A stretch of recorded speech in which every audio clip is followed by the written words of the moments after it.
Najaf میں 13 سال کے قیام کے دوران بھی امام وقت کی پابندی میں مشہور تھے، باوجود اس کے کہ اس وقت ان کی عمر 73 سال تھی۔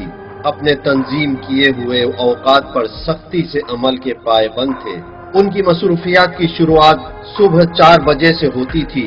بیدار ہونے کے بعد نماز شب اور قرأت قرآن میں مشغول ہو جاتے تھے، یہاں تک کہ فجر کی نماز کا وقت ہو جاتا تھا۔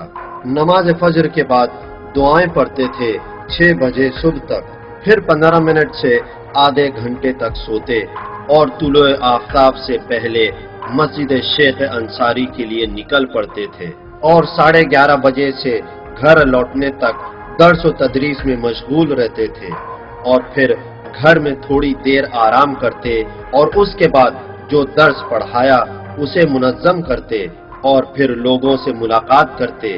ملاقات کے لیے ہر ایک کو 5 سے 10 منٹ کا وقت دیتے تھے۔ نماز ظہر مسجد شیخ انصاری یا مسجد ہندی میں جماعت کے ساتھ پڑھتے تھے، اور آپ نے زیادہ تر سیاسی خطبوں کو شیخ انصاری کی مسجد ہی میں دیا ہے۔ دوپہر 1 بجے کھانا کھانے گھر آتے۔ امام کا کھانا ایک طرح کا ہوتا تھا۔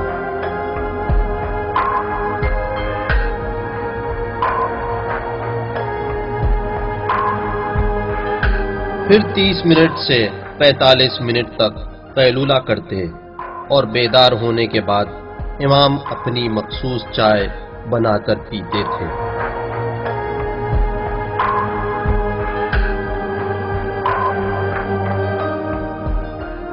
شام 4:15 بجے سے امام اپنی مصروفیات کا آغاز مطالعہ سے کرتے، اور اسی دوران آدھا گھنٹہ اپنے صحن میں یا چھت پر ٹہلتے۔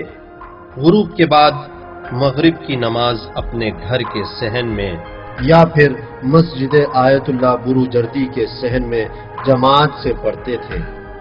عشاء کی نماز کے بعد 45 منٹ تک اپنے صحن میں اکیلے بیٹھتے تھے، کہ جو ان کا سب سے بہترین وقت تھا۔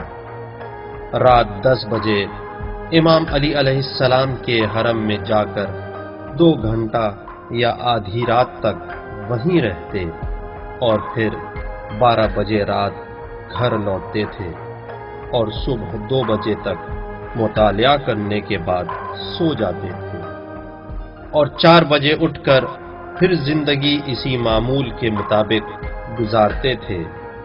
اس طرح امام دن بھر میں کل 3 گھنٹہ اور 5 منٹ سوتے تھے، اور عراق میں 13 سال تک ایسی ہی زندگی گزاری، اور اپنی زندگی کے آخری ایام تک ایسے ہی رہے۔